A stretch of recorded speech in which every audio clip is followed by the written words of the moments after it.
O tay, napadalaw kayo. Pasok po. May pinuntahan kasi akong kumpare ko na malapit lamang dito sa inyo, kaya tumuloy na rin ako dito. Ang mga apo ko nga pala. Nasa eskwelahan pa po ang dalawa niyong apo. Magmerienda po muna kayo. Salamat, Iha. Ang tagal-tagal nang nasa abroad ang asawa mo hindi man lang niya maipagawa itong bubungan ninyo. Paano kayo pagdating ng tag-ulan? Wala pa naman pong tulo ang bubong namin Hihintayin niyo pa bang magkatulo bago niyo palitan yung yero? Hindi rin po kasi namin mauna yan dahil sa mga gastusin dito sa bahay. Tuition fee pa lang po ng mga bata, magkano na? Bayad pa po nila sa service buwan-buwan, tsaka pagkain namin dito sa bahay.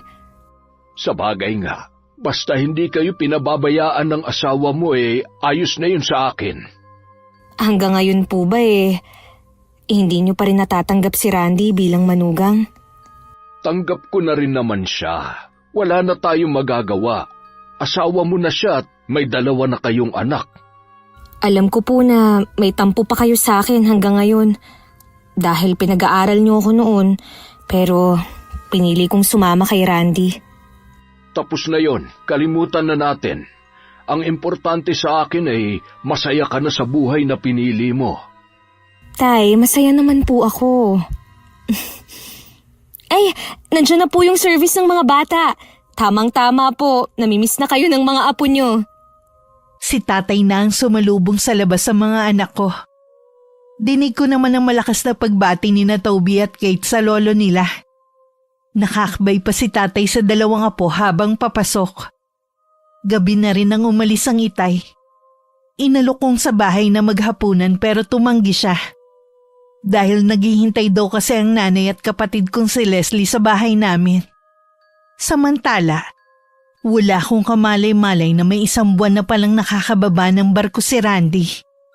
Kasalukuyang nasa isang resort sila kasama ng kabit nito.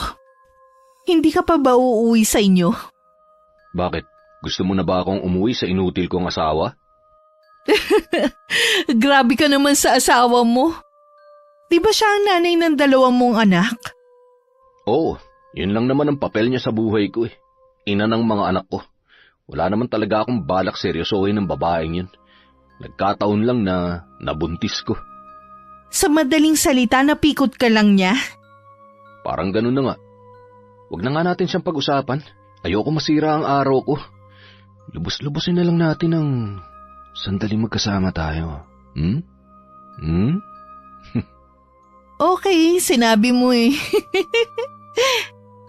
Abala ko nun sa mga gawaing bahay nang makarinig ako ng makina ng sasakyan na tumigil sa tapat ng bahay namin. Sa pag-aakalang bisita yun ng kapitbahay namin, hindi ko yun pinansin. Hanggang marinig ko ang pagbubukas ng gate. May kalumaan na kasi yun. Kaya maingay kapag binubuksan. Agad akong sumilip sa may bintana. Nanlaki ang mga mata ko na makita kong si Randy ang dumating. Dali-dali akong lumabas ng bahay. At masaya ko siyang sinalubong. Randy! Randy, buti umuwi ka na! Parang gulat na gulat ka. Wala ka kasing sinabi nung huli kang tumawag na uuwi ka Gusto ko kasi kayong sorpresahin ng mga bata. Nasaan nga pala sila? Nasa eskwelahan pa ba? Pauwi na rin ng mga yon. Teka, gusto mo bang kumain? May ulam pa dyan. Meron pa ding kanin. Iinitin ko lang saglit. Busog pa ako. Magpapahinga na lang muna ako.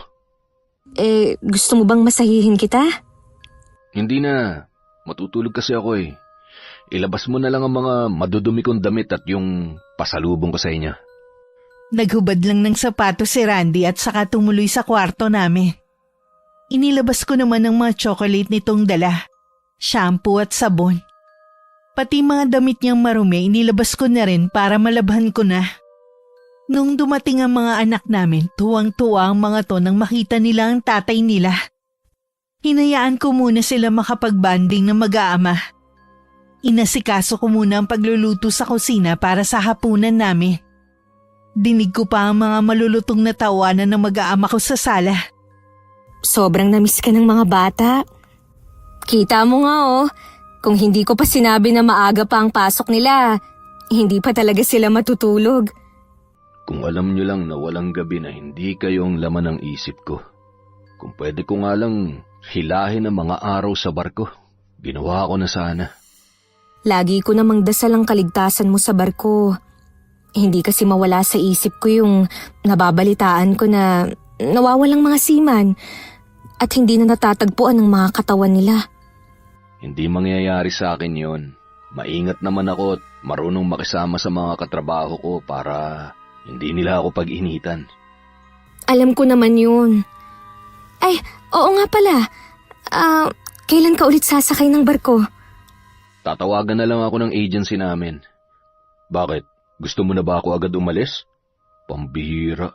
Kararating ko lang eh. Hindi naman sa ganun. Kung maaari nga ayaw na kitang pabalikin sa trabaho mo. Kaya nga lang yan na talaga ang trabaho mo. Ay, matulog na nga tayo. Pagod ako. Gusto ko magpahinga. Huwag mo nga pala akong gigisingin na maaga bukas, ha? Oo, sige. Dama ko na bahagyang nainis si Randy sa akin. Pagkatapos kasi magbilin, tinalikuran na niya ako ng higa. Hindi naman ako agad nahiga sa tabi niya. Sandali muna ako nagmuni-muni. Para kasing hindi man lang nasabik sa akin ng asawa ko. Ilang sandali pa, tahimik na lang ako nahiga at natulog. Kinabukasan gaya ng araw-araw kong ginagawa. Inasikaso ko na ang almusal at baon ng mga anak ko. Hinanap pa nila ang kanilang ama. Pero sinabi ko na lang na pagod ito at mamaya pagigising. Nang makaalis ang mga bata, ginawa ko naman ang nakasanayan ko na. Noon ko lang ulit napansin na marami na pala kaming kasangkapan na luma na at kailangan ng palitan. Kaya naman nang magising si Randy, binanggit ko sa kanya ang ilang problema sa bahay. Pwede bang pakainin mo muna ako? Pasensya ka na, Randy sige, kumain ka muna. Ito naman pagkain, bahaw pa.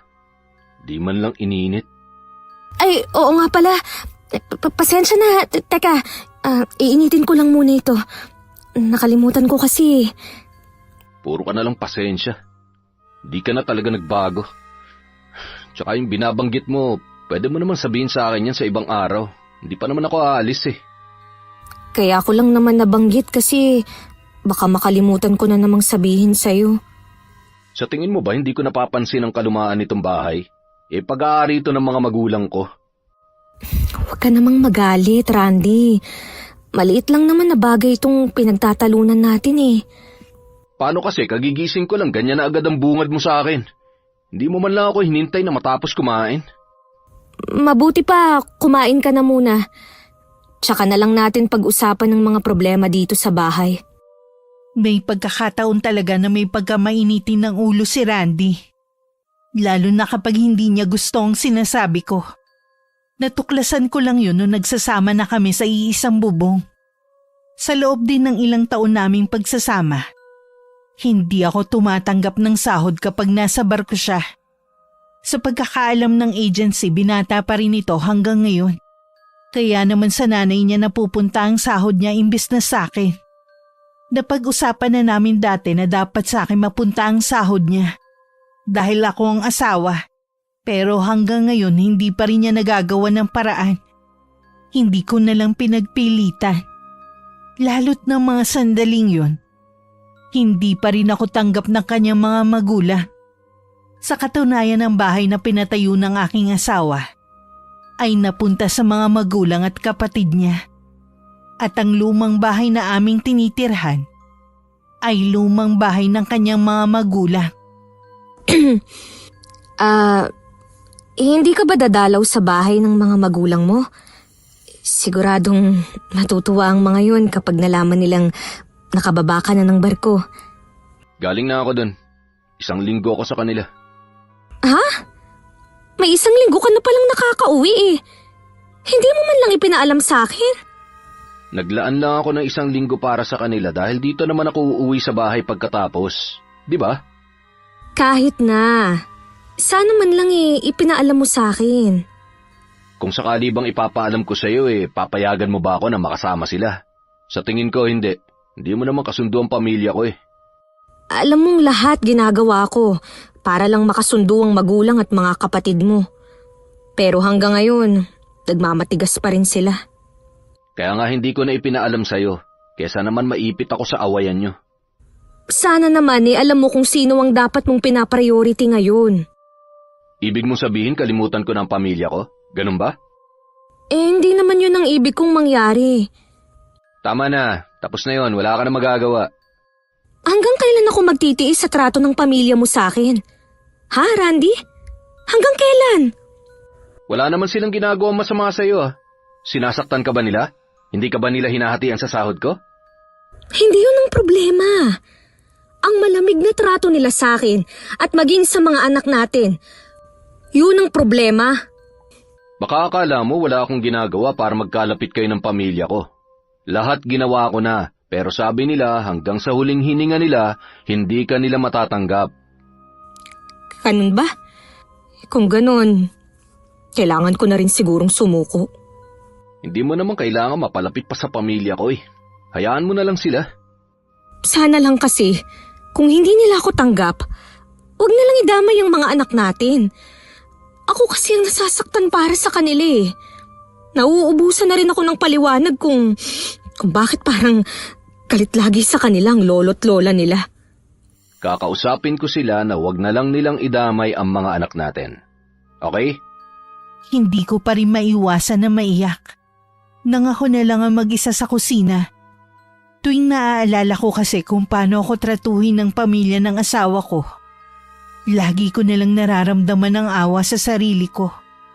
Lalo na kapag pumupunta ako sa bahay nila at hinihingi ko ang perang padala ni Randy. Madalas nasa labas lang ako ng gate at naghihintay. Nang humupa na ang nararamdaman ko, itinuloy ko na ang mga gawain ko. Pinuntahan ko si Randy para itanong sana kung anong gusto nitong ulam. Narinig ko siyang may kausap. Oo naman. Siguradong matutuwa ang mga magulang ko kapag nakita ka nila. Matagal na nila akong kinukulit na isama ka Okay, sige. Kita na lang tayo, ha? Sinong kausap mo? Teresa? Kanina ka pa ba dyan? Hindi naman. Sinong kausap mo? Ha? Si Roger, yung inaanak ni Mama sa kasal. Sa barko rin yun nagtatrabaho. Kararating lang din pala. Ngayon ko lang narinig ang pangalan na yan. Nakita ko na ba yung kaibigan mo na yan? Oo naman. Hindi mo lang siguro maalala. Nandun siya sa kasal natin nun Baka nga kapag nakita ko siya tsaka ko siya maalala. Ano nga palang kailangan mo? Itatanong ko lang sana kung ano ang gusto mong iulam. Ikaw na bahala. Basta yung may sabaw. O sige, meron pa naman diyang karne ng baka. Magninilaga na lang ako. Bibili na lang muna ako sa labas ng mga gulay. Sinalang ko muna ang karne ng baka. Bago ako nagpaalam kay Randy na lalabas muna ng bahay. Tinanguan lang niya ako. Hindi man lang siya nag-abalang sulyapan ako nang dumaan ako sa harapan niya. Abala pa rin siya sa pagsiselfone niya.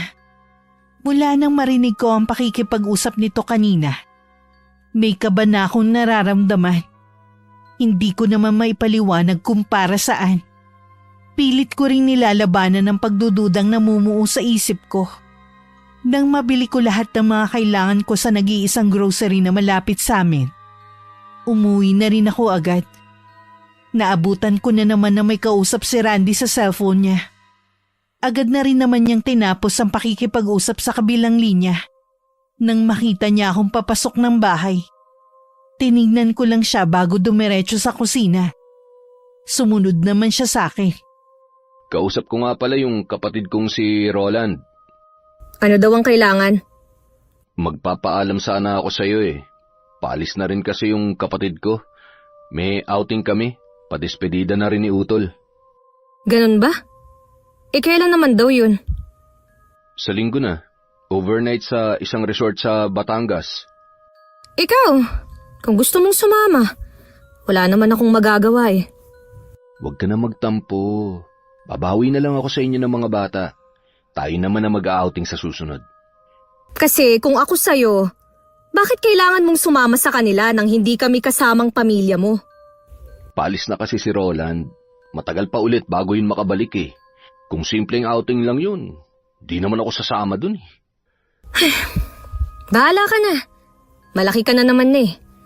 Alam mo na ang ginagawa mo. Mag-enjoy kayo ng buong pamilya mo sa outing nyo. Hapon pa lang noon naghanda na ng mga dadalhin niyang gamit si Randy. Doon na rin siya matutulog sa bahay ng mga magulang niya. Dahil maaga daw silang aalis papuntang Batangas. Para siyang batang excited sa outing nilang buong pamilya. Nalungkot naman ang dalawa naming anak na malaman na hindi kami kasama. Nangako na lang si Randy. Napapasalubungan na lamang sila pag uwi niya. Kinabukasan nagulat ako sa biglang pagsulpot ng itay sa bahay namin. Dumaan lang ako para kumustahin kayo ng mga bata. Oh, ito nga pala. Para sa inyo ng mga apo ko. Salamat po dito, Tay. Ay, oo nga po pala. Dumating na si Randy. Magdala na rin po kayo ng mga pasalubong galing sa kanya. Nabalitaan ko nga na dumating na siya. Pinagkakalat ng biyenan mong babae sa lugar natin eh. Ganun naman po yun. Akala ko nga hindi ko kayo aabutan dito ng mga apo ko eh. Nagbakasakali lamang talaga ako. Hindi naman po kami umaalis eh. Ay, teka lang po ah. Tatawagin ko lang ang dalawa. Nasa kapitbahay po kasi tsaka busy sa pakikipaglaro. Hayaan mo muna mga apo ko doon. Mamaya pa naman ako aalis. Gusto ko rin kasing mag-usap tayo ng hindi nila naririnig. Tungkol po ba sa nang pag-uusapan natin? May outing ang pamilya ng asawa mo. Bakit hindi kayo kasama? Kasama nga po dapat kami. Kaya lang hindi po maganda ang pakiramdam ko mula pa kahapon. Ngayon lang po bumuti-buti eh. Bakit yung asawa mo sumama pa rin kahit hindi kayo kasama? Ayaw nga po niya. Kaso po, ako lang ang namilit na sumama na siya. Paalis na po kasi yung kapatid niyang bunso. Totoo ba yan? Wala ka bang itinatago sa akin, anak? Si tatay talaga. Ano naman po ang itatago ko sa inyo? Kahit pilit mong pinasisigla ang tono ng boses mo, nababanaag pa rin sa mga mata mo ang lungkot. Pero hindi kita pipilitin na magsabi sa akin. Basta kapag may problema ka, kahit ano pa yan, tandaan mo, nandito lang ako lagi para sa inyo ng mga apo ko. Kami ng nanay at mga kapatid mo, ha? Opo, Tay. Alam ko naman po yun eh. Minsan po kami naman ang dadalaw sa inyo. Nahihiya na nga rin po ako sa inyo ni Inay. Hindi man lang ako makasaglit sa inyo. Naiintindihan ka naman ng nanay mo. Alam niya na pamilyado ka na, kaya hindi na kami ang prioridad mo. Sana lamang yung asawa mo ay alam din niya kung ano dapat ang prioridad niya sa buhay. Oo naman po, Tay. Hindi naman niya kami pinababayaan. Dumating na rin ang dalawa kong anak na galing sa kapitbahay namin. Kaya naman sa kanila na nabaling ang atensyon ng itay. Pumunta naman ako sa may kusina para ipaghanda sila ng makakain. Sa pagdalaw ng itay, pakiramdam ko lalong bumigat ang dibdib ko. Gusto ko sanang ihinga sa kanya ang lahat ng naipon na hinanakit sa puso ko. Pero ayoko namang lumabas na masama si Randy. O paano? Uuwi na ako. Aasahan kong pagdalaw niyo ng mga apo ko sa bahay, ha? Opo, Tay. Pakisabi na lang po kay Inay na pasensya na po, ha? Huwag kang mag-alala. Ayos lang yun sa kanya. Mag-iingat kayo dito ng mga bata. Kung may problema, tumawag ka lang. Opo. Mag-iingat din po kayo. Imbis na isang gabi lang, 2 gabi nang hindi umuwi si Randy sa bahay namin. Sa labis na pag-aalala, makailang ulit ko siyang tinatawagan. Pero hindi niya sinasagot ang cellphone niya. Sa ika-4 na araw, saka lang ito umuwi. Baka sa mukha nito ang kasiyahan sa outing nilang pamilya. Akala ko ba overnight lang? Oo nga sana, kaya lang ang ganda ng lugar kaya nagpasya pa sila na mag-extend ng isa pang araw. Mabuti nga walang guest sa susunod na araw kaya pinayagan kami na may-ari ng resort. Sana man lang tumawag ka. Alam mo bang nag-aalala ako sa'yo? Pasensya na, nawala kasi sa isip ko eh. Tsaka medyo mahina kasi yung signal dun eh. Pawala-wala. Pumayag na nga ako na sumama ka sa outing na yun. Hindi mo man lang gawin ang tungkulin mo bilang asawa ko na ipaalam na hindi ka makakauwi. Teka nga lang, galit ka ba? Sa tingin mo kaya may asawang matutuwa sa ginagawa mo? Para maliit na bagay lang, nagagalit ka. Tsaka nag-usap naman na tayo ah. Nag-usap nga tayo. Dahil wala naman akong magagawa dahil pamilya mo yun. Kung labag pala sa loob mo na sumama ako, sana sinabi mo na agad. Hindi mo ba naiintindihan? Wala nga sabi akong magagawa eh. Dahil lagi naman sila ang sinusunod mo. Huwag mo akong pagtataasan ng boses! Ikaw pa talaga ang galit ngayon, ha? Samantalang ikaw na nga itong nag-enjoy habang kami ng mga anak mo parang tanga na naghihintay sa pag-uwi mo. Di lumabas din ang totoo. Masama ang loob mo na hindi kayo kasama. Hindi masama ang loob ko. Dahil tanggap ko na kahit kailan, hindi ako mapapabilang sa pamilya nyo. Sobrang tataas ng tingin nyo sa mga sarili nyo. Akala nyo kung sino na kayo.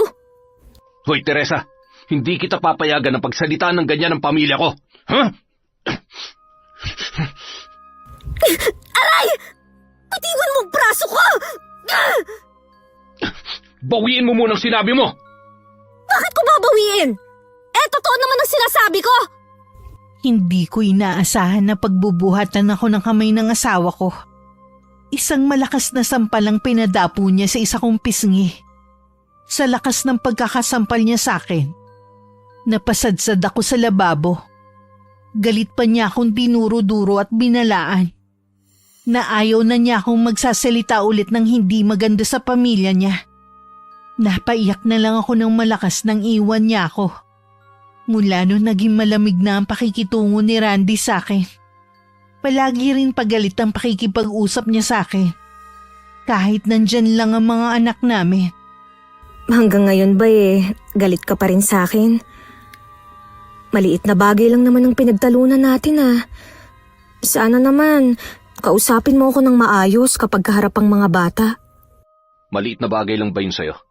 Hindi mo na nirespeto ang pamilya ko. Ako ba nire-respeto ng pamilya mo? Di ba hindi rin? Dalawa na ang anak natin, pero hanggang ngayon, hindi pa rin nila ako matanggap. Wala na tayong magagawa sa bagay na yan. Intindihin mo na lang ang pamilya natin. Ano pa ba ang ginagawa ko? Mula nang ikasal tayo, sa inyo na lang ng mga anak natin umikot ang mundo ko. Dapat lang. Ikaw naman tong gusto makasal tayo agad, di ba? Teka nga lang. Nagsisisi ka na ba na nagpakasal ka sa akin? Hindi kumibo si Randy. Basta na lang niya akong tinalikuran. Umalis siya ng bahay nang hindi man lang nagpapaalam sa akin kung saan pupunta. Isa pa sa napansin ko kay Randy nitong mga nagdaang araw. Malimit siyang may kausap sa cellphone niya. Ayoko sanang maghinala na baka may ginagawa na itong kababalaghan sa likod ko. Kaya lang hindi yun mawala sa isip ko. Wala akong kamalay-malay na sa tuwing umaalis ang asawa ko, kay Aiza siya nagtutungo. Alam mo kung ako sa'yo, iwan mo ng asawa mo. Hindi pwede. May mga anak kami. Di kunin mo ang anak mo sa kanya. Tapos ang problema. Hindi mo ako naiintindihan. Ayokong lumaki ang mga anak ko sa isang broken family. Nahihirapan ka na kamo sa pagsasama niyo ni Teresa. Bakit ka magtitiis kung pwede ka namang makawala sa kanya? Inaalala ko nga kasi ang mga anak namin. Ang dami-dami naman diyang mga mag-asawang naghihiwalay.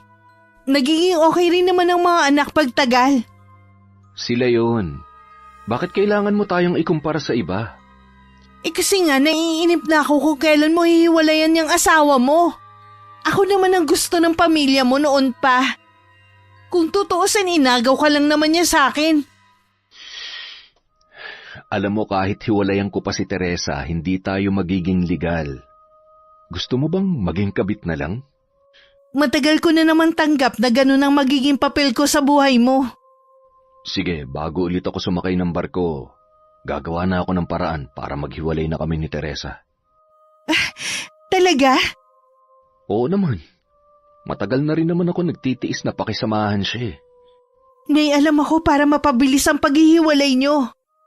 Baka nga siya pa ang unang makipaghiwalay sa iyo eh. Hindi pa rin ako sumusuko para magkaayos kami ng asawa ko. Kahit pakiwari ko, gumagawa na lang siya ng paraan para lagi kami magkagalit. Hindi tuloy mawala sa isip ko ang masamang kutob ko. Isang araw nagpaalam si Randy na pupunta sa probinsya. Ikakasal daw ang kaibigan nito at inimbita siya. Taga dun daw kasi ang mapapangasawa. Kaya sa probinsya ng babae gaganapin ang kasal. Umaasa ako na isasama niya kami ng mga bata. Dahil Sabado naman ang kasalan. Sinong kasama mo? Yung isa pa naming kaibigan. Pwede ba kaming sumama? Ano? Nasisiraan ka na ba?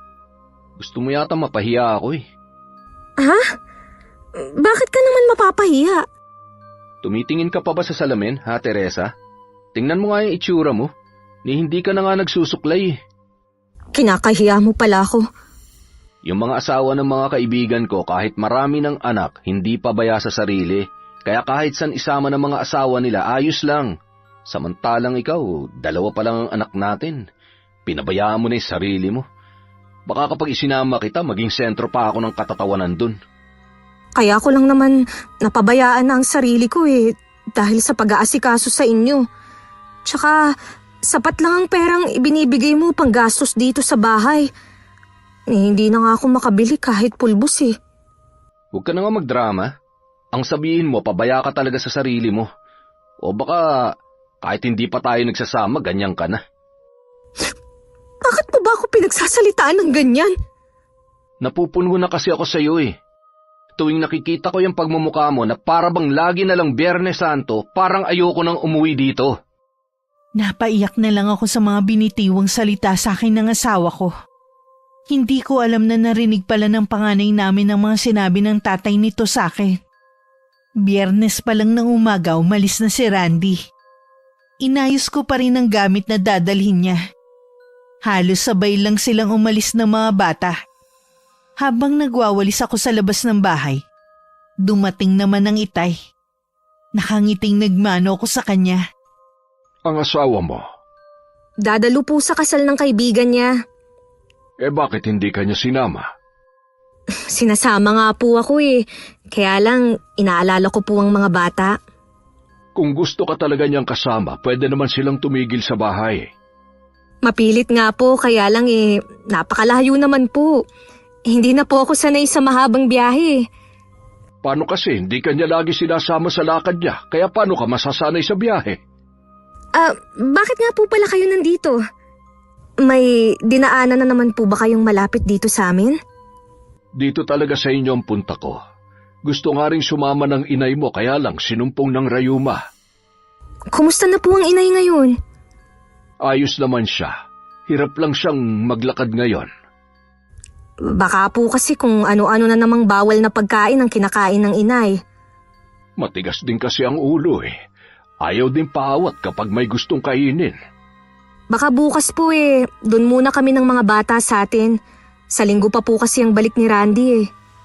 Sino nga palang kasama ng asawa mong dumalo sa kasal? Kung kasal nga ba talaga ang pupuntahan niya? Kaibigan po niya. Tay, bakit naman parang may laman ang sinasabi niyo? May problema po ba kayo sa asawa ko? May kumakalat kasing tsismis sa lugar natin na yung asawa mo ay merong ibang babae. Po? Kanino niyo naman po yan nalaman? Alam mong maliit lamang ang baryo natin at halos lahat sa lugar na yon magkakakilala. Kasama pa daw ang babaeng yun sa outing ng pamilya nila noong nakaraan. Labas-pasok din daw yun sa bahay ng mga biyanan mo. Baka naman po chismis lang yan. Alam niyo naman ng mga tao sa atin, puro walang magawa. Sana nga chismis lang. Pero hanggang ngayon kalat pa rin ang tungkol sa kanila ng babae niya. Kilala niyo po ba kung sino yung babaeng tinutukoy nila? Si Aiza, yung anak nung sabungerong si Lucio. Hindi po ba nasa Japan yun? Balita ko din nakapangasawa na ng Hapon at may anak na rin. Matagal na silang hiwalay nung asawa niya. Nahuli kasi siya may kabit. Hindi na rin siya ulit umalis papuntang Japan. Hindi ko po alam na ganun palang nangyari kay Aiza. Akala ko masaya na siya sa asawa niyang Hapon dahil yun naman ang pangarap niya, ang makapangasawa ng mayaman. Paano simula nung mag-asawa kayo, ikinulong mo na ang sarili mo dito sa bahay ninyo? Kaya wala ka nang alam sa nangyayari sa paligid mo. Tay, imposible po na patulan siya ni Randy. Lalo't alam niya ang naging buhay ni Aiza. Paano nga kung totoo na may relasyon sila ng asawa mo? Kakausapin ko po si Randy pag uwi niya. Ayoko rin po kasing maraming maiwan na tanong sa isip ko. Kung sakaling totoo ang kumakalat na tsismis, huwag kang magdalawang isip na umuwi sa atin. Hindi ko hahayaan na lokohin ka ng asawa mo. Baka kung anong magawa ko sa kanya oras na magpang-abot kami. Dama ko ang galit ng Itay ng mga sandaling yun. Mabuti na lamang pala maagang umalis ng araw na yun si Randy. Kahit hindi pa namin nasisigurong totoong kumakalat na chismis dito, baka hindi rin makapagpigil ng Itay. Kinabukasan tuwan-tuwa ang mga anak ko nang malaman na dun muna kami sa bahay ng mga magulang ko. Kung malamig kasi ang pakikitungo sa kanila ng pamilya ng tatay nila, kabaliktaran naman yun sa pamilya ko. Akala ko ay hindi na kayo tutuloy. Nangako na po ako na dito kami ng mga bata hanggang bukas. Siya nga pala, dumaan ba kayo kanina sa bahay ng biyanan mo para makapagmano ang mga bata? Hindi na po kami dumaan. Ayaw din po kasi ng mga bata Nagulat nga po ako sa sinagot ni Toby kanina Bakit? Ano ba ang sabi ng apo ko? Bakit kailangan pa daw nilang magmano? Hindi naman daw sila itinuturing na kapamilya. Matalino yung panganay mo, iha. Alam niya ang nangyayari sa paligid ninyo. Mabuti pa siguro ay huwag mo muna silang palapitin sa mga biyanan mo kung hindi pa rin magbabago ang pakikitungo nila sa mga apo ko. May epekto rin kasi yon sa mga bata. Ayoko naman po kasing magmukhang bastos ang mga anak ko. Tsak na ibabato na naman nila yun sa akin. Naiintindihan kita. Kaya lang ay mas hindi tama na habang lumalaki ang mga apo ko, nararamdaman nila na hindi sila itinuturing na kapamilya. Kung hindi nila magawang mahalin ang mga bata, kami ang magpupuno noon sa kanila. Alam ko naman po kung gaano nyo kamahal ang mga apo nyo. Lahat kayo magkakapatid at ang mga apo namin, mahal na mahal namin ang nanay ninyo. Bakas ang lungkot sa mukha ng mga anak ko nang magpapaalam na kaming uuwi sa bahay namin. Sadya talagang napakabilis ng oras. Kung pwede nga lang pahintuin muna. Nangako naman ako sa kanila na tuwing Sabado dadalaw kami doon. Naisip ko kasing tuluyan nang nakalimutan ni Randy ang pangako niya. Nababawi sa mga anak namin. Ni minsan kasi hindi pa niya naipasyal ang mga to mula nang dumating siya. Pagdating sa bahay naglinis muna ako. Baka kasi biglang dumating si Randy. Pero hanggang nakapagluto ako ng hapunan, hindi pa rin siya dumarating. Sinubukan ko naman tawagan ng cellphone niya pero nakapatay. Lunes na ng tanghali siya dumating. Parang wala siyang dinatnan na tuloy-tuloy lang siyang pumasok sa kwarto. Sumunod naman ako. Akala ko ba kahapon ka uuwi? Hindi ko kasi alam na 2 araw ang selebrasyon ng kasal sa probinsya. Nakakahiya naman kung basta na lang kaming uuwi.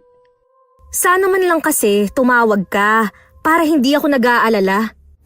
Mahina ang signal doon kaya hindi ka rin makakatawag. Lahat na lang yata ng puntahan mo, mahina ang signal. Ano bang problema mo, ha? Nandito na ako, ano pa bang ipinaghihimutok mo? Dahil ba sa hindi kita isinama? Ay, wala na yun sa akin. Pero sana man lang kasi tumawag ka. Para kang walang asawang iniwan dito Tigilan mo na nga ako. Pagod ako sa mahabang biyahe, gusto ko magpahinga. Lumabas ka na nga lang muna dito sa kwarto. Bago ka magpahinga, mag-usap muna tayo. Talaga bang hindi ka titigil, ha? Totoo bang may relasyon kayo ni Aiza? Saan mo naman nakuhang ideya na yan, ha? Baliw ka na yata eh. Sagutin mo ang tinatanong ko sa'yo. May relasyon ba kayo ng babaeng yon, ha?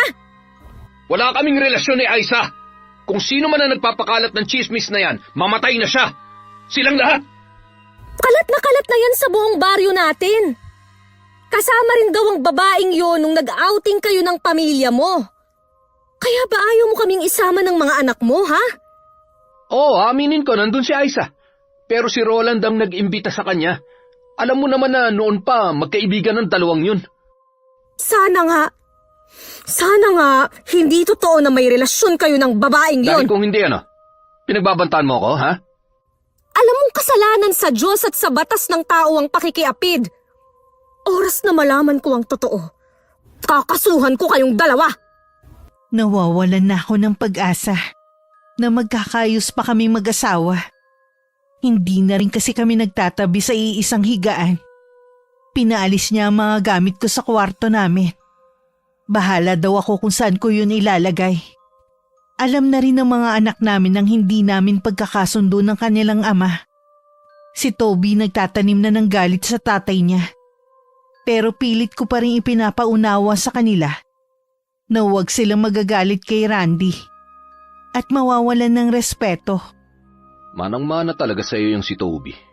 Minsan tuloy gusto ko na magduda kung anak ko ba talaga siya. Ano na naman ang pinagsasasabi mo, Randy? Hindi ako makapaniwalang sa tagal ng pagsasama natin eh. Mag-iisip ka pa ng ganyan sa anak natin. Alam mo, ikaw lang ang lalaking minahal ko mula noon hanggang ngayon. Hindi mo mayaalis sa akin na magduda lalo't ganyan ang ipinapakitang pag-uugali ng batang yan. Ni isa sa mga katangian ko, wala man lamang nakuha. Ni hindi ko nga rin kamukha eh. Kung may napapansin ka mang pagbabago sa ugali ng anak natin, dahil kasalanan mo rin. Nakikita niya kung paano mo ako tratuhin sa bahay na to. Ang sabihin mo, sinisiraan mo ako sa kanila para magmukha kang kawawa at inaapi. Hindi totoo yan. Pinagtatakpan pa nga kita sa mga ginagawa mo eh. Tama na nga.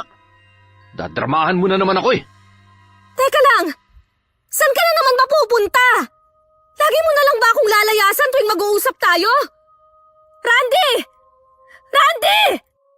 Ilang araw nang hindi umuwi ng bahay ang asawa ko.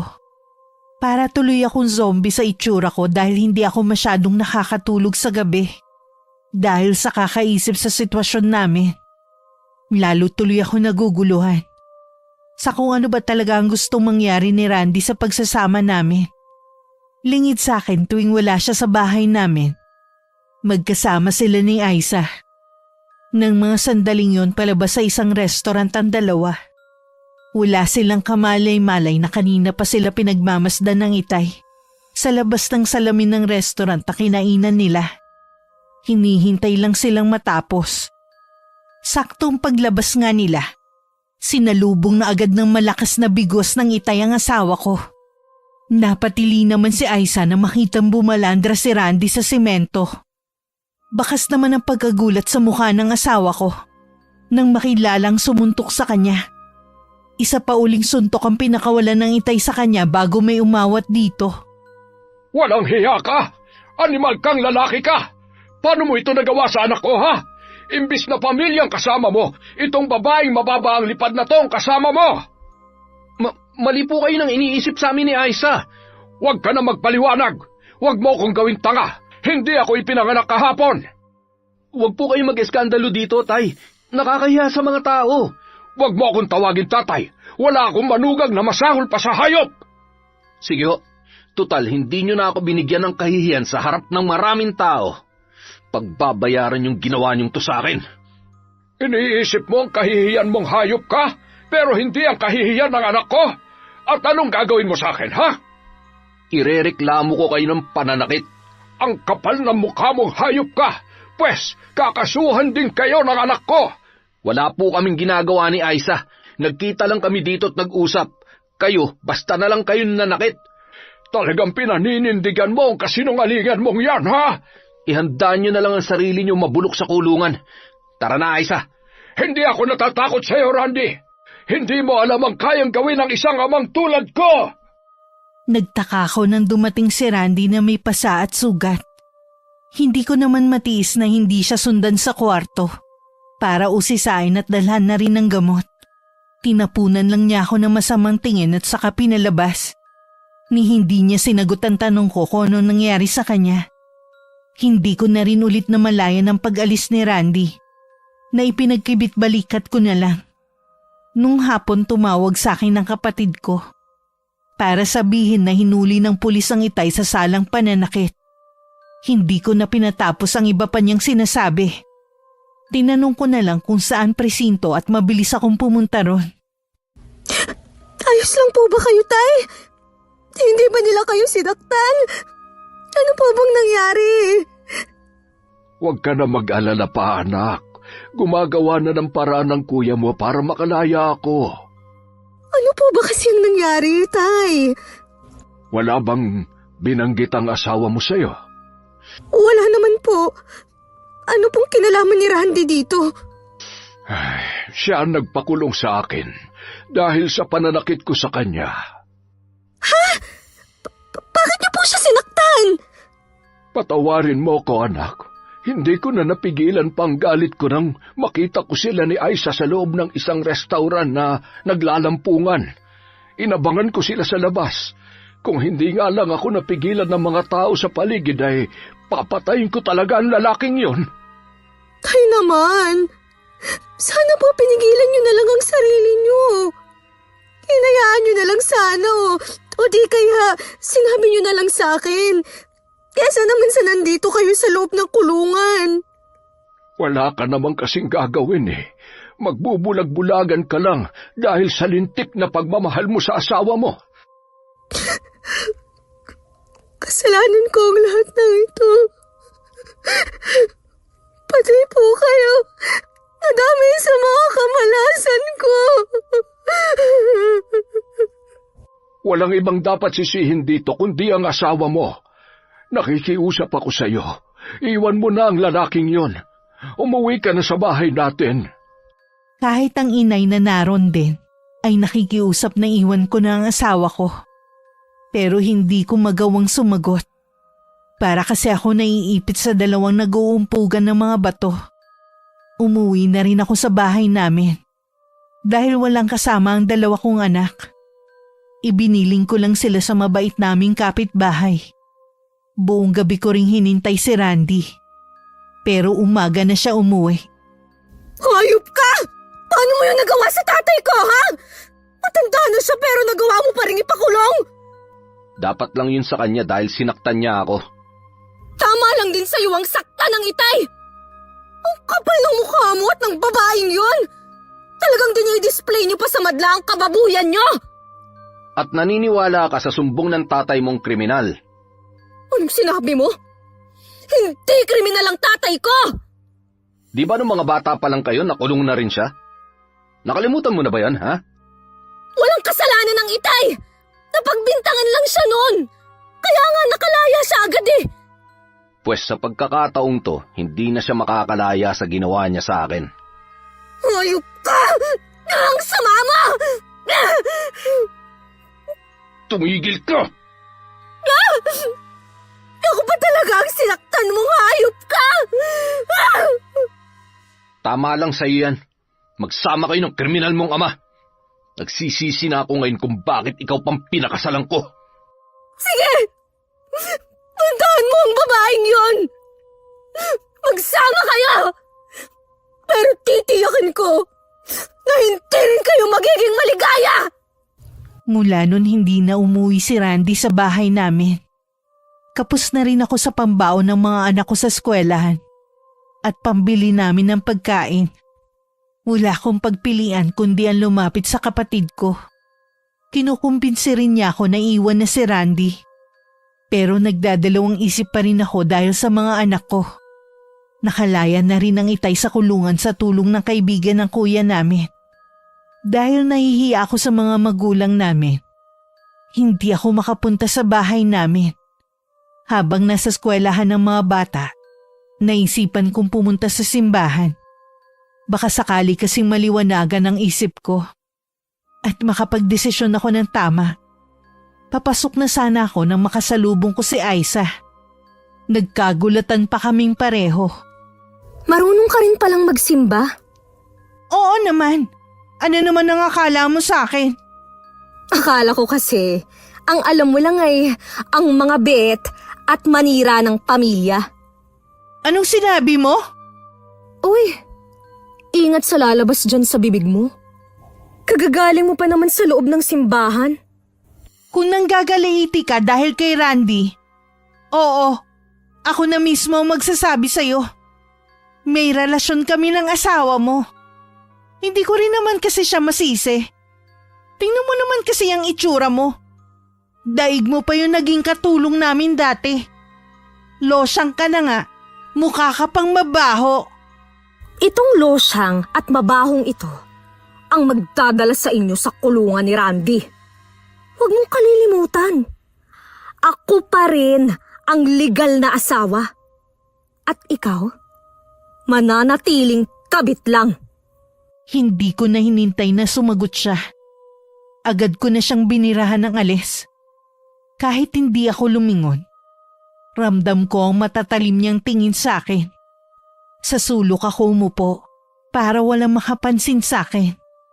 Humingi muna ako ng kapatawaran dahil sa ginawa kong pakikipagtalo kay Aiza. Sa mismong tapat ng entrada ng simbahan. Ilang sandali pa, inilabas ko na lahat ng saloobin ko habang tahimik na lumuluha. Nang lumabas ako ng simbahan, magaan na ang pakiramdam ko. Pag-uwi ng bahay, kinausap ko ng masinsinan ng mga anak ko tungkol sa nangyayari sa amin ng kanilang ama. Agad naman nila akong niyakap at sinabing naiintindihan daw nila ako at sa akin sila sasama. Nung gabing yon dumating si Randy. Gising ka pa? Hinihintay talaga kita. Kung makikipag-away ka na naman, pagod ako. Mas gusto ko matulog kesa makipagtalo sa'yo. Nagkita kami kanina ni Aiza. Marunong din palang magsimba ang babaeng yun. Anong sinabi niya? Siguro naman hindi ka na magkakaila ngayon. Umamin na siya sa totoo niyong relasyon. Tama lang pala na bugbugin ka ng itay. Teresa, Huwag mo akong lalapitan. May hawakan man lang. Antidiri ako sa'yo. Baka mamaya may nakakahawa ka na palang sakit. hayaan mo akong magpaliwanag. Papaliwanag ka na naman. Dapat noon mo pa yun ginawa. Mula ngayon, Randy, wala na akong pakialam sa'yo. Kahit magsama pa kayo ng babaeng yun. Ibig mo bang sabihin, makikipaghiwalay ka sa akin? Sa tingin mo kaya, makakatagal pa ako sa'yo pagkatapos ng ginawa mo, ha? Gusto mo bang masira ang buhay ng mga anak natin? Hindi ako papayag. Di ba nga pinaghihinalaan mo pa na hindi mo anak si Toby? Bakit ngayon? Para kang maamong tupa na takot maiwan. Teresa, nagmamakaawa ako sa'yo. Ayusin natin ang pamilya natin. Pangako, hindi na ako makikipagkita kay Aiza. Ayoko sanang makipaghiwalay sa'yo dahil sa mga bata. Pero sobra na ang ginawa mo sa tatay ko. Nagsisisi na ako sa ginawa ko sa tatay mo. Tsaka, di ba nakalaya na rin naman na siya? Sige, bibigyan pa kita ng isa pang pagkakataon para maayos ang pamilya natin. Isa pang pagkakataon. Alang-alang sa mga bata. Hindi ko alam kung tama ba ang naging pasya ko ng gabing yun. Pero alang-alang sa mga anak namin, handa pa akong magtiis. Ayoko lang kasing habang lumalaki sila, wala silang makagisna na ama sa tabi nila. Kahit nagkapatawaran na kami ni Randy, naroon pa rin ang pagdududa ko sa kanya. Katulad ng araw na yun, nagpaalam siya na pupunta daw sa agency nila. Pero duda ako sa sinasabi nito. Madalas kasi pinapatawag lang siya ng agency nila kapag paalis na. Ang paalam niya kasi, Aalamin niya kung kailan siya ulit makakasakay ng barko. Ginagawa mo ba talaga akong tanga, ha? Nakikipaghiwalay na pala sa'yo ang asawa mo eh. Gusto ko na nga makipaghiwalay kaya lang kasal kami. Sa tingin mo, hindi niya kaya tayo kakasuhan? Wala naman siyang ebidensya. Kahit na, kailangan natin makasiguro. Hindi tanga ang asawa ko. Kita mo nga, nagawa makagawa ng paraan ng kuya niya para agad makalaya ang tatay nila. Ano? Ganito na lang ba tayo? Patago-tago? Akala ko ba sabi mo ayos lang sa ang sitwasyon natin? Tanggap mo naman na maging kabit habang buhay, di ba? Oo nga, tanggap ko na. Pero gusto kong maging legal na kabit. Anong legal na kabit? Meron bang ganun? Gago, wag mo akong pagtawanan. Ang ibig kong sabihin, makipaghiwalay ka na sa asawa mo. Kahit hindi tayo makasal, at least alam ng mga tao na hiwalay kayo. At tayo na magkarelasyon. Ang gulo mo. Ikaw tong magulo. Ay, apektado na rin kasi ang pamilya ko sa kumakalat na chismis tungkol sa atin eh. Gusto nga nila mag-Japan na lang daw ako ulit para malayo sa'yo. Anong sabi mo sa kanila? Sabi ko wala na akong balak mag-Japan. Sawang-sawa na ako sa buhay ko dun. Baka kasi ang gusto nila makahanap ka na naman ng asawang Hapon para pati sila damay sa pag-angat mo. Kaya nga ayoko na silang sundin eh. Konting tiis pa. Maayos din ang problema natin, ha? Iniiwasan ko lang kasing kasuhan tayo ni Teresa. Baka kasi maapektuhan ang pagbabarko ko eh. Nang mga sumunod na araw, naging maayos naman ang pagsasama namin ni Randy. Ilang beses na rin niya kaming ipinasyal na mag-iina para daw makabawi sa amin. Gusto daw niya maglaan ng oras para sa amin. Baka daw kasi malapit na ulit siyang umalis at matatagalan pa bago makauwi. Minsan dinalaw kami ng itay. Mabuti na lang ay wala si Randy sa bahay. Hanggat maaari kasi, ayokong magpang-abot sila. Nasa baryo natin si Randy. Nakita ko siyang kasama ang nanay niya. Iyon nga po ang paalam niya. May ipinapagawa daw po kasi sa kanya ang nanay niya. Akala ko pa naman pagkatapos mong malaman ng lahat, makakapag-isip-isip ka na rin. Nagkamali pala kami ng nanay mo. Bala ko na po talagang makipaghiwalay. Kaya lang po, humingi pa ng isang pagkakataon si Randy eh. Nangako siya na hindi na siya makikipagkita pa kay Aiza. Pinatawad ko na po siya, alang-alang na lang sa mga anak namin. Sana nga lang ay totoo ang sinasabi ng asawa mo. Lagi ko siyang susubaybayan para malaman ko na tutupad siya sa kasunduan ninyo. Hindi niyo na po kailangang gawin yan. Malapit na rin po siyang umalis. Baka naman kaya natatakot ang asawa mo na kasuhan mo siya kasi maapektuhan ang pagbabarko niya, kaya ayaw niya makipaghiwalay. Hindi naman po siguro. Bigyan na lang po natin siya ng pagkakataon para makapagbago. Ano pa nga ba magagawa ko? Alam ko naman kung gaano mo siya kamahal. Pero sana, huwag kang magpakamartir. Akala ko maayos ng relasyon namin ni Randy. Bumalik na rin kasi ang tiwala ko sa kanya. Mas naging maayos na rin kasi siya at malambing sa amin ng mga anak niya. Madalas kami magkakasama na kumain sa labas at mamasyal. Ramdam ko naman talaga na bumabawi siya sa amin ng mga anak niya. Wala akong kamalay-malay noon. Sukang-suka pala siya tuwing magkasama kami. Paniwalang-paniwala naman ang bruwa sa mga ipinapakita mo sa kanya. Kung alam mo lang na diring-diri ako tuwing magkakadikit ang balat namin. Nagtitiis lang talaga ako. Parang nakikinita ko nga ang itsura mo kapag magkasama kayo. Huwag mo na nga akong pagtawanan. Sige, sabi mo eh. Maiba nga pala ako. Kailan ka ulit sasakay ng barko? Baka sa 1 buwan na. Alam ba yan ng asawa mo?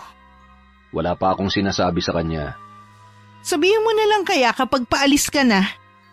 Pwede rin. Huwag na nga natin siyang pag-usapan. Mag-enjoy na lang tayo habang nandito pa ako. Baka kasi taon pa bago ulit ako makabalik eh. Hindi alam ng dalawa laging nakasubaybay sa kanilang itay. Tinutuon nito ang sinabi sa akin na babantayan niya ang bawat galaw ng asawa ko. Kalalabas lang nun sa isang motel ang dalawa. Nang biglang lumitaw sa harapan nila ang Itay. Parang nakakita ng multo ang dalawa dahil sa pamumutla. Kumapit pa sa braso ng asawa ko si Aiza. Na tila doon kumukuha ng lakas. Tay, sabi na nga ba ilang beses man magpalit ang ahas ng kanyang balat, sa huli ahas pa rin ito. Ganong ka, Randy. Magbait-baitan ka man sa harap ng anak ko, lilitaw pa rin ang tunay mong kulay. Pwede ba, Mang Waldo, tigilan niyo na kami? Nagmamahalan kami ni Randy. Wala na kayong magagawa pa. Pati ikaw, madadamay sa kamalasan ng lalaking ito. Pagsisisihan mo ang pagpatol mo sa kanya. Huwag niyo kaming takutin, Mang Waldo. Baka gusto niyong makulong na naman. Kaya kung may masama kayong balak, mabuti pa huwag niyo nang ituloy. Kahit gustong-gusto kong durugin sa mga kamay ko ang pagmumukha mo, Randy, hindi ko na ulit yun gagawin. Sa ibang paraan na lang kita pagbabayarin. Huwag niyo po akong takutin. Hindi na ako natatakot sa banta niyo. Kahit magsumbong pa kayo kay Teresa, wala na akong pakialam. Paano kung kasuhan kayo ng anak ko? Hindi ka pa rin ba matitinag? Kapag ginawa ni Teresa yon, wala na siyang makukuhang suporta mula sa akin. At ang labis na maaapektuhan, walang iba kundi ang mga anak namin. Tuso ka talaga, Randy. Umalis na ho kayo. Huwag niyo na kaming sundan pa. Huwag niyo na kaming lalapitan. May record na kayo ng pananakit sa akin. Maliban pa doon ang pagkakakulong niyo noon. Gagamitin ko yun para lalo kayong madiin sa kaso. Hayop ka talaga! Matagal na. Sadyang bulag lang talaga ang anak niyo. Ilang araw nang hindi umuwi si Randy sa bahay namin. Hindi ko rin siya matawagan. Ilang beses na rin ako nagpunta sa bahay nila. Pero ni isa walang humaharap sa akin. Minabuti kong pumunta sa bahay ng mga magulang ko. Inabutan ko lang doon ay ang Itay. At ang kapatid kong abala sa pagbabantay ng sari-sari store nila. Mabuti naman at dumalaw ka. Mukhang may problema ka na naman. Ilang araw na po kasing hindi umuwi si Randy sa bahay. Hindi ko po alam ang nangyari sa kanya. Maayos naman po siyang nagpaalam sa akin nung umalis siya. Huwag mo na siyang hanapin pa. Hindi na siya babalik sa'yo. Po? May alam po ba kayo, Tay, kung nasa ng asawa ko? Magkasama na sila ni Aiza. Kahit kailan, hindi na putol ang ugnayan nila. Pinapasakay ka lang nila kunwari para hindi mo sila kasuhan. Ang mga walang iya. Nagtiwala ako ulit kay Randy. Akala ko magbabago na siya. Pero puro kasinungalingan lang pala ang lahat ng iyon.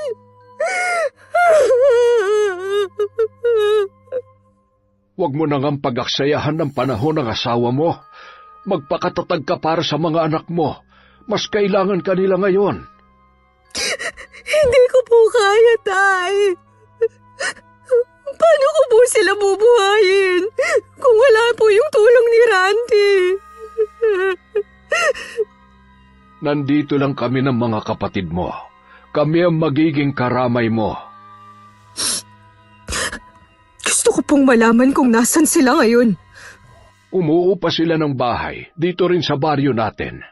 Tuluyan na sila nagsama. Wala na silang pakialam sa mga sasabihin ng tao sa kanila.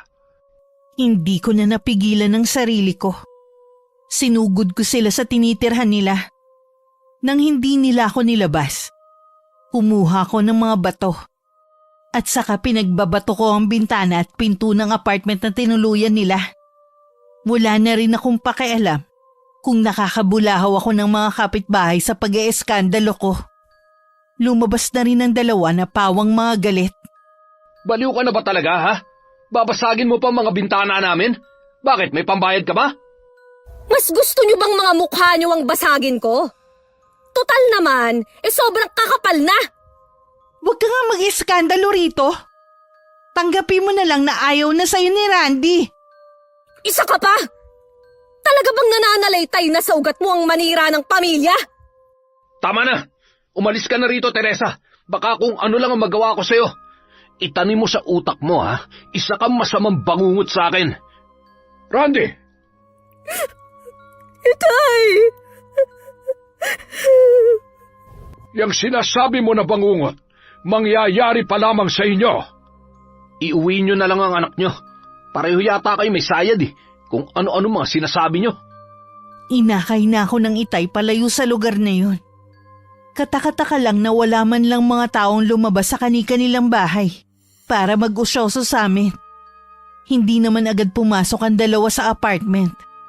Tinanaw pa nila kami ng Itay habang palayo. Hindi ko maiwasang kilabutan kay Mang Waldo. Maliban sa pagbabanta niya, nakakatakot din ang mga titig niya. Huwag mo nalang pansinin ang mag-amang yun. Paano kung kasuhan nga tayo ni Teresa? Bago niya pa magawa yun, nakasakay na ako ng barko. Hindi na niya ako maaabot pa. Nakakapagtaka lang, no? Hindi yata chismosa ang mga tao dito. Wala man lang lumabas para alamin ang nangyayari. Ayaw mo nun? Hindi ka maiilang kapag lalabas ka? Oo nga. Tara na nga sa loob. Kinikilabutan pa rin ako eh. Wala naman akong tigil sa pag-iyak pagdating sa bahay namin. Inutusan na rin ng Itay ang kapatid kong si Leslie. Nasunduin ng mga anak ko sa bahay. At kunin na rin ang iba naming gamit na mag-iina. Matuloy na lumipas ang 1 linggo. Hindi pa rin ako makausap ng maayos. Kumikilos lang ako para asikasuhin ng mga anak ko sa pagpasok sa eskwelahan. Wala na rin akong balak na magsampa ng kaso. Nagpasya akong hayaan na lang sila. Napag-isip-isip ko kasi na mag-focus na lang sa mga anak ko. Baka sakaling may makuha pa rin akong suporta. Kahit sa mga bata man lang. Nakarating din kasi sa amin na paalis na ang asawa ko. Tay, nakausap ko po yung dati kong kaklase. Pwede raw po akong mag-apply sa kumpanyang pinapasukan niya. Siya daw po ang bahala sa akin. Aba, magandang balita yan. Kaya lang po inaalala ko ang mga anak ko. Kung sino po ang mag-aasikaso sa kanila. Huwag mo silang intindihin. Kami na ng inay mo ang bahala sa kanila. Hindi mo ba napansin? Mula nang tumira kayo dito biglang lumakas ang inay nyo. Parang bumuti ulit dahil sa pag-aalaga ng kanyang mga apo. Napansin ko nga po yan. Madalas ko po kasing marinig ang tawa niya Kung ano man ang plano mo, nandito lang kami ng inay at mga kapatid mo. Kung gusto mo magtrabaho, susuportahan ka namin. Hindi man ako pinalad sa pag-aasawa. Napakaswerte ko naman sa pagkakaroon ng pamilya. Maraming salamat po. Unang araw ko sa trabaho. Matinding kaba ang nararamdaman ko. Sa tagal kasi ng panahon, yun ang kauna-unahan kong magiging trabaho. Mula noon itinuon ko na ang buong panahon ko sa trabaho at sa mga anak ko. Hindi na rin ako nakibalita pa sa asawa ko at sa pamilya niya. Lingid sa akin habang inuulan ako ng swerte. Sunod-sunod namang kamalasan ang dumarating sa asawa ko at sa kabit niya. Paano yan? Bumalik na naman ang landlady natin para maningil ng upa dito sa bahay. Nanghihiram nga ako sa kapatid ko kaya lang wala din daw siya ngayon Anong gagawin natin? Bakit naman kasi hindi ka natuloy na sumakay sa barko Wala naman sa akin ang pagkakamali Tsaka makakasakay naman ako. Tatawag na lang daw ang agency sa akin. Baka bukas o sa makalawa palayasin na tayo dito. Lumipat na kaya tayo sa bahay namin? Sa bahay niyo? Ang hirap kayang pakisamahan ng nanay mo ngayon. Kasi wala na ako maibigay sa kanya. Hindi naman dun Sa bahay namin ni Teresa. Sa lumang bahay niyo? Ayos ka lang? Mukhang malapit na mag-iba ang bahay na yun Asawa mo lang yata nakatagal dun Kung hindi ka sasang-ayon sa akin, umuwi ka na lang sa mga magulang mo. Itinakwil na ako ng mga magulang ko dahil sa pagsama ko sa'yo. Hindi na ako makakabalik dun. Wala na tayong pagpipilian kundi tumira sa bahay namin. Walang nagawa ang pagtutol ni Aiza. sa gustong mangyari ng asawa ko. Kinabukasan din nag-alsabalutan sila at umuwi sa dati naming bahay. Kung noon ay luma na yung tingnan, mas naging luma yun dahil sa ilang buwan ding hindi natirhan. Puro agiw na ang buong bahay at inaanay na rin ang ibang muebles na gawa sa kahoy. Hindi maitago ni Aiza ang pagkadismaya sa kanyang mukha sa nakikita. Ayaw lang niyang ibulalas. Pero gusto na niyang pagsisihan ng ginawa niyang pagsama sa asawa ko. Pakiwari niya kasi. Mangyayari din sa kanya ang mga naranasan ko kay Randy noon. Talaga bang dito na tayo titira? Pansamantala lang naman. Kapag nakaalis na ako at nakapagpadala na ng pera, tsaka ka humanap ng bahay na pwede nating lipatan. Hindi kaya ito na ang karma ko? Bakit mo naman nasabi yan? Dahil sa kamalasan na nangyayari sa atin. Alisin mo nga yan sa isip mo. At tsaka, di ba ito naman ang gusto mo, magsama tayo? Dapat nga, masaya ka eh. Paano ako magiging masaya sa sitwasyon natin ngayon? Di ba sabi ko pansamantala lang to? Hindi ka ba makaintindi? Ang mabuti pa, umpisahan mo na maglinis ng bahay. Ano? Hindi mo man lang ba ako tutulungan? Kaya mo na yan. Maghahanap lang ako ng pwede mo utangan. Naiwan namang naiiling na lang sa inis si Aiza habang inililibot ang paningin sa buong bahay. Samantala ang asawa ko, pinuntahan ng mga magulang pero wala sa kanilang bahay. Pauwi na sana siya nang maalala na puntahan ng mga anak namin na matagal na niyang hindi nakikita. Ang itay ko ang nakaharap niya. Ang lakas ng loob mong tumungtong sa pamamahay ko! Yung mga anak ko po ang pinuntahan ko dito. May karapatan akong makita sila. Mula na ipagpalit mo ang pamilya mo sa kabit mo, nawalan ka na ng karapatan sa mga anak mo. Kahit po sana sandali lang makita ko sila at makausap man lang. Umalis ka na. Wala sila dito. Hindi ako naniniwala. Kate! Toby! Mga anak! Kahit maghapon ka pa magsisigaw dyan, hindi sila lalabas dahil nga wala pa sila dito. Nasa eskwelahan pa po ba sila? Oo, kaya pwede ba umalis ka na? Nakakaabala ka na sa amin. Walang nagawa ang asawa ko kundi ang umalis. Pero bumalik pa rin siya ng sumunod na araw. Doon niya nakita ang mga anak ko na kauuwi lang galing sa eskwelahan. Nagtaka pa siya kung bakit doon pa rin nag-aaral sa eskwelahan na yun ng mga anak namin. Ikaw na naman? Talaga bang hindi ka titigil sa panggugulo mo? Hindi naman po ako nanggugulo eh. Gusto ko po sana makausap ang mga anak ko. Tsaka, bakit po doon pa rin sila sa eskwelahan na yun nag-aaral? Ano bang inaasahan mo? Dahil hindi ka na sumusuporta sa mga apo ko titigil na sila sa pag-aaral? Nagtataka lang naman po ako eh. Kahit wala ka na sa buhay ng anak ko't mga apo ko, kayang suportahan ni Teresa ang mga anak niya nang walang tulong mula sa'yo. Kung ganun, may trabaho na po si Teresa? Nagulat ka ba? Masyado mo kasing minaliit ang anak ko. Kung inaakala mo na nakalimutan ko na ang ginawa mo kay Teresa, nagkakamali ka. Hindi pa tapos ang paniningil ko. Matagal nang nakaalis ang asawa ko pero nakatayo pa rin sa labas ng pinto ang itay. At nakatanaw sa kawalan. Nagngingit-ngit pa rin ang kalooban niya dahil sa ginawa sa akin ng asawa ko. Hindi matatahimik ang kalooban niya hanggat hindi siya nakakaganti. Matindi magalit ang itay na kahit ang inay hindi siya kayang pigilan. Tay, sino pong kausap niyo kanina? Si Randy.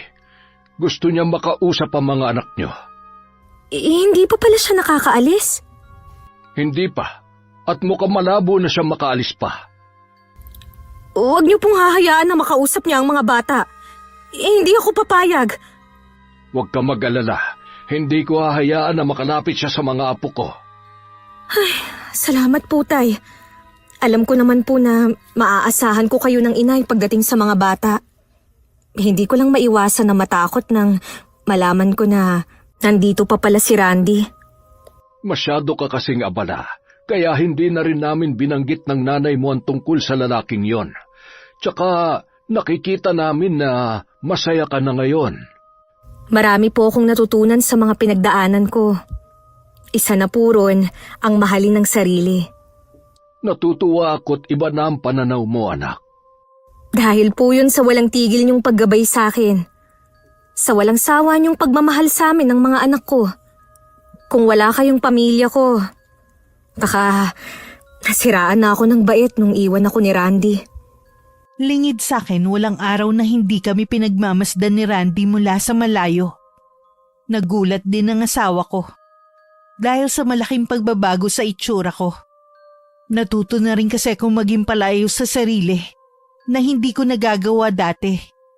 Tanging si Itay lang ang nakakaalam sa pagsubaybay sa amin ng asawa ko. Bakit ba lagi ka nalang umaalis ng bahay? Imbis na alagaan mo ko. Hanggang ngayon ba masakit pa rin ang tiyan mo? Oo, tuwing hapon naman lumalaki. Tignan mo ang kutis ko. Ang dating mala porselana parang kutis matanda na. Hindi lang yun, naglalagas na rin ang buhok ko. At kahit anong ligo ko may kakaibang amoy na lumalabas sa pagkababae ko. Hindi ko tuloy maiwasang isipin na baka may kumukulam sa akin. Sino naman ang kukulam sa'yo? Sino pa bang gagawa nito? Eh di ang asawa mo. Kita mo nga na ilang buwan na siyang nananahimik, di ba? Abala na yun sa bago niyang buhay. Wala na siyang oras para pag-aksehan tayo ng panahon. Kung hindi si Teresa, malamang ang tatay niya. Matagal nang naninirahan sa baryo na to ang pamilya nila. Di sana nalaman na namin na may lahi silang mangkukulam. Tsaka sa panahon ngayon, wala namang kukulam, no? Ang mabuti pa, uuwi na lang ako sa amin. Wala ka namang pakialam sa akin eh. Sinabi ko naman kasi sa'yo, inumin mo lang ang gamot na nireseta ng doktor para gumaling ka na agad. Hindi nga tumatalab sa akin. Lalo lang lumalala ang sakit ko. Kung walang kumukulam sa akin, malamang ito na ang karma ko. Sige, bahala ka kung gusto mo nang umuwi sa inyo. Yun lang naman palang gusto mo eh, dami mo pang sinasabi. Nang araw na yun umuwi na nga si Aiza sa kanila. Tinanggap siya ng pamilya niya. Kung kani-kanino na rin siya ipinagamot ng mga magulang. Pero hindi pa rin siya gumagaling sa kakaibang sakit na dumapo sa kanya. Hanggang isang albularyo ang nagsabi na isang mabagsik na mambabarang ang gumawa nun sa kanya. Habang buhay na sumpa na raw yun sa kanya. Kung ipipilit daw nila na humanap ng lunas, mapapadali lamang daw nun ang kanyang buhay. Sa huli tinanggap na lang ni Aiza ang kanyang kapalaran.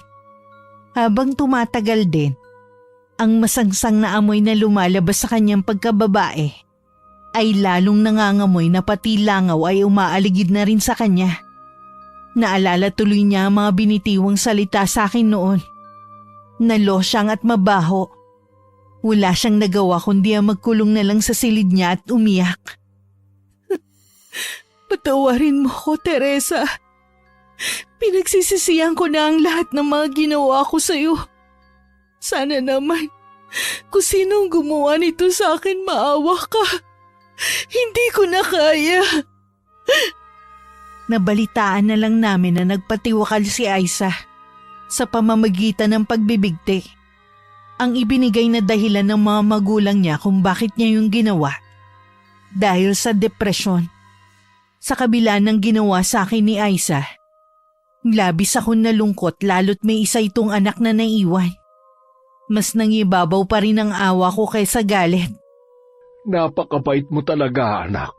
Sa kabila ng ginawa nila sa'yo, nagpaabot ka pa talaga ng tulong. Para po yun sa bata. Ina rin ako at nasasaktan ako para sa anak niya. Pero, bakit niya kaya yun nagawa? Siguro inusig na siya ng kanyang konsensya sa ginawa nila sa'yo. Kaya ang pagpapatiwakal na lang ang naisip niyang solusyon para makatakas. Nang mga sandaling yun, nakakaramdam na rin ng matinding takot si Randy. Gaya ni Aiza, hindi na rin siya makalabas ng bahay. Tinubuan kasi ng mga pigsa ang buo niyang katawan. Dahil doon buong katawan din niya ang kumikirot. Hindi na rin siya nakakatulog at nakakakain. Lagi na lang siya nakatingin sa kawalan. Pakiramdam niya wala ng pag-asa. Dahil sa pagkakasakit niya, Naubos na rin ang ipon ng kanyang mga magulang. Kinailangan na rin ibenta ang 2 bahay para pambayad sa mga utang. Sa paglubog ng kanyang pamilya, siya ang sinisisi ng mga to. Dahil umano sa pakikiapid niya, pati sila minalas. Totoo po ba, Tay? Na sa maliit na kubo na lang nakatira sina Randy at ang mga magulang niya? Oo, wala na silang bahay ngayon eh. Pareho nang naibenta ang mga bahay nila. Wala rin naman silang pang-upa. Sobrang taas kasi ng tingin sa mga sarili. Nakalimutan nilang bilog ang mundo. Hindi sa lahat ng pagkakataon, nasa ibabaw sila. Meron pa pong nakarating sa akin na balita. Hindi ko po alam kung paniniwalaan ko. Ano yon, Iha? Si Randy daw po, kinulam. Tay, magtapat nga po kayo sa akin. May kinalaman ba kayo sa nangyari sa kanya? Kung mayroon man, tama lamang yun sa kanya. Magdusa siya habang buhay. Tay naman, bakit niyo po yun ginawa? Makala ko po ba nagbago na kayo? Sabi niyo, huli na yung ginawa niyo noon na dahilan para makulong kayo. Wala naman talaga akong balak balikan ang dati kong gawain. Pero nang makita kong ginawa ng 2 yun sa'yo, lahat ng pangako ko noon, tuluyang ko ng kinalimutan. Hindi ako papayag na isa sa mga miyembro ng pamilya ko ang sasaktan ng kung sino-sino lamang. Tay, pagalingin niyo na po si Randy. Siya pa rin ang tatay ng mga anak ko. Ayokong mawalan sila ng ama. Wala na akong magagawa pa. Hindi ko na mababawi ang kulam na iginawad ko sa kanya. Matagal ko nang naisagawa ang ritual. Alam kong may magagawa pa ang itay. Pero ayaw lang niyang bawiin ang kulam nito kay Randy. Kinapa ko sa puso ko kung may nararamdaman pa ako sa asawa ko. Wala na. Kundi awa na lang. Nakahinga naman ako ng maluwag dahil sa wakas, wala na akong pag-ibig sa kanya. Iniwasan ko na rin makibalita pa sa kanya. Mas nag-focus na lang ako sa trabaho at sa mga anak ko. Hahayaan ko na lamang sila na magdesisyon pagdating ng panahon kung makikipagkita sila sa kanilang ama at kung aabutan pa nila itong buhay. Wakas. O Tay, napadalaw kayo. Pasok po.